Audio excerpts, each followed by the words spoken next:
अस्सलाम वालेकुम व्यूअर्स, आज मैं आप लोगों के लिए बहुत ही मज़ेदार सी अचारी मटन हांडी की रेसिपी लेकर आई हूँ, जो कि बहुत ही मज़ेदार बन के तैयार होती है और इसको आप बना के दावतों पे सर्व कर सकते हैं। ईद आ रही है, ईद के मौके पे इस रेसिपी को ज़रूर ट्राई कीजिएगा, आप लोगों को बहुत अच्छी लगेगी क्योंकि ये बहुत ही मज़ेदार बन के तैयार होती है। तो इस वीडियो को लास्ट तक ज़रूर देखिएगा।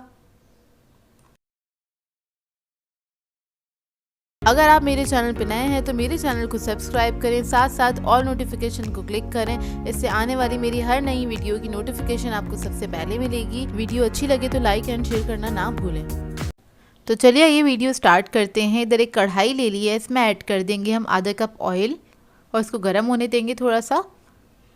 जैसे ये गर्म हो जाएगा फिर हम इसके अंदर ऐड कर देंगे प्याज बारीक कटा हुआ। मैंने 3 अदद बड़े साइज़ की प्याज ले ली थी, इसको बारीक चॉप कर लिया है, वो ऐड कर देंगे और इसको हम फ्राई करेंगे लाइट गोल्डन ब्राउन होने तक। तो 2 से 3 मिनट लगेंगे इसको फ्राई होने में। तो देखिए प्याज हमारी फ्राई हो गई है अच्छे से, कुछ इस तरह का कलर होगा। इसको ज़्यादा डार्क नहीं करना है, लाइट गोल्डन ब्राउन करना है। फिर इसके बाद हम इसके अंदर ऐड कर देंगे अदरक लहसुन का पेस्ट 2 टेबलस्पून के बराबर और इसको हल्का सा फ्राई कर लेंगे। अच्छी सी खुशबू आने तक आपने इसको फ्राई करना है।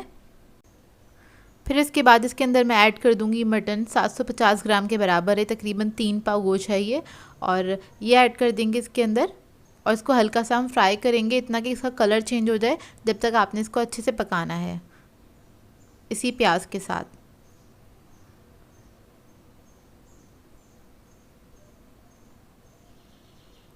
तो देखिए इसका कलर चेंज हो गया है और अब हम इसके अंदर ऐड करेंगे मसाले। तो मैं रेड चिली पाउडर ऐड कर रही हूँ, इसमें 1.5 टेबलस्पून के बराबर। धनिया पाउडर ऐड करेंगे इसमें 1 टेबलस्पून। ज़ीरा पाउडर ऐड करेंगे इसके अंदर 1 टीस्पून।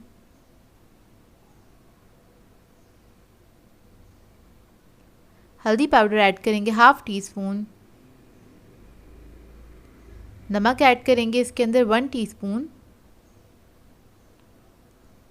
और इसके बाद मैं इसके अंदर ऐड करूँगी कश्मीरी लाल मिर्च 1 टीस्पून। ये ऑप्शनल है, अगर आपके पास हो तो ज़रूर ऐड कीजिएगा। इसकी जगह आप लोग पेपरिका भी ऐड कर सकते हैं, इससे कलर बहुत अच्छा आ जाता है, इसलिए ऐड करी है ये।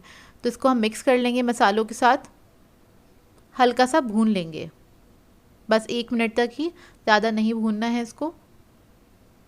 और इसको भूनने के बाद हम इसके अंदर ऐड करेंगे पानी, तकरीबन 2 कप पानी ऐड करूँगी और इसके बाद इसको मैं कवर करके पकने के लिए रख दूँगी तकरीबन आधे घंटे के लिए, ताकि ये अच्छे से गल जाए। गोश्त जो है हमारा 30 मिनट्स के लिए इसको हम छोड़ देंगे लो मीडियम फ्लेम पे कवर करके। तो 30 मिनट बाद इसको चेक कर लेते हैं। मटन काफ़ी जल्दी गल जाता है, इसको ज़्यादा टाइम नहीं लगता है पकाने में। तो ये मटन अच्छे से गल गया है और ये ग्रेवी भी अच्छी बन गई है हमारी। तो मैं आपको दिखा देती हूँ, मटन हमारा बहुत अच्छे से गल गया है। तो इसको चेक कर लीजिएगा एक बार।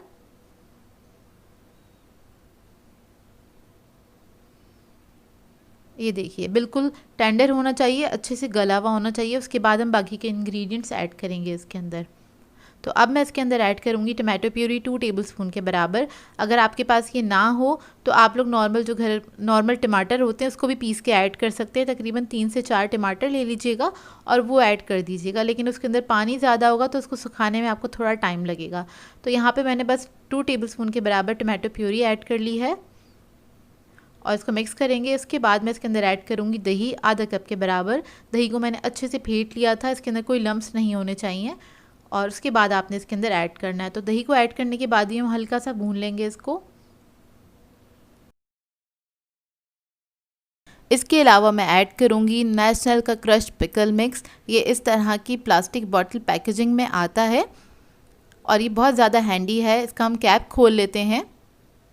तो देखिए सील पैक है और सील पैक होने की वजह से इसकी फ्रेशनेस जो है वो बरकरार रहती है। इसका टेक्सचर और फ्लेवर लाजवाब है और क्रश होने की वजह से इसको आप इजीली इस्तेमाल कर सकते हैं। इसको आप पराठे पे स्प्रेड करके खा सकते हैं। इसके अलावा आप दाल चावल के साथ भी इसको इस्तेमाल कर सकते हैं, क्योंकि इसको आपको कट नहीं करना पड़ेगा, ईजीली इसको आप खा सकते हैं। इसके अलावा एज अ फ्लेवर इन्हेंसर के तौर पर आप इसको इस्तेमाल कर सकते हैं। मैं बहुत सारी रेसिपीज़ में इसको इस्तेमाल करती हूँ, जैसे कि आप इसको दाल में ऐड कर सकते हैं, सब्जियों में ऐड कर सकते हैं और इसके अलावा आप इसको किसी भी गोश्त की रेसिपी में ऐड कर सकते हैं एक अच्छा सा अचारी फ्लेवर देने के लिए, क्योंकि ये किसी भी रेसिपी में बहुत इजीली मिक्स हो जाता है। तो इसके अंदर हम ऐड कर देंगे नेशनल क्रश पिकल का 1 टेबलस्पून, और इससे बहुत अच्छा अचारी सा फ्लेवर आ जाएगा इसके अंदर। और मैं इसी का ऑयल ऐड करूँगी, अचार का ही जो ऑयल है 1 टेबलस्पून वो भी ऐड कर दिया है इसके अंदर। और इसको मिक्स करेंगे अच्छा सा। इसको भून लेना है आपने, बेसिकली 2 से 3 मिनट तक अच्छी तरीके से भूनना है इसको।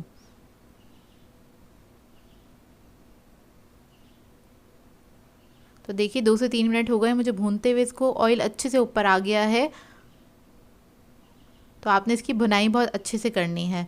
और लास्ट में हम इसके अंदर ऐड करेंगे क्रीम। तो मैंने इधर आधा कप क्रीम ली है, वो ऐड कर देंगे इसके अंदर और इसको मिक्स कर लेंगे।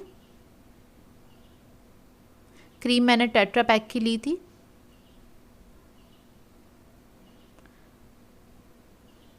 तो देखिए क्रीम अच्छे से मिक्स हो गई है इसके अंदर। जब क्रीम मिक्स हो जाएगी फिर मैं इसके अंदर ऐड करूँगी गरम मसाला 1/2 टीस्पून के बराबर। तो ये ऐड कर देंगे इसके ऊपर। और फिर मैं ऐड करूँगी इसके अंदर कसूरी मेथी तकरीबन 1 टेबलस्पून के बराबर, और इसको भी हम मिक्स कर लेंगे। तो बस हमारी जो ये मटन हांडी है वो रेडी हो गई है। लास्ट में आपने फ्लेम ऑफ करने से पहले क्या करना है, इसमें 1 टेबलस्पून बटर ऐड कर देना है, इससे बहुत अच्छा इसका फ्लेवर आ जाएगा। और बटर ऐड करने के बाद आपने फ्लेम ऑफ करके इसको ढक देना है 5 मिनट के लिए, और उसके बाद आप इसको सर्व कर सकते हैं। किसी भी नान के साथ सर्व करिएगा, चपाती के साथ भी बहुत अच्छी लगती है, ये पराठे वगैरह के साथ भी बहुत अच्छी लगती है। तो देखिए इसको मैं सर्व कर लूँगी। इधर मैंने इसको कुलचों के साथ सर्व किया है, जो कि बहुत ही मज़ेदार लगते हैं इसके साथ। और इसका आप टेक्सचर देखिए माशाल्लाह से बहुत ही मज़ेदार बनी थी, आपको देखकर ही अंदाज़ा हो रहा होगा। लेकिन इस रेसिपी को आप ट्राई ज़रूर कीजिएगा और अपना फ़ीडबैक ज़रूर दीजिएगा, बताइएगा ज़रूर आपको ये रेसिपी कैसी लगी। सो व्यूवर्स, अगर आप लोगों को मेरी रेसिपीज़ अच्छी लगती हैं तो मेरे चैनल को सब्सक्राइब करें, लाइक करें, कमेंट ज़रूर किया करें, शेयर भी ज़रूर किया करें अपने फ्रेंड्स के साथ, फैमिली के साथ। तो मुझे अपनी दुआओं में याद रखिएगा। अल्लाह हाफ़िज़।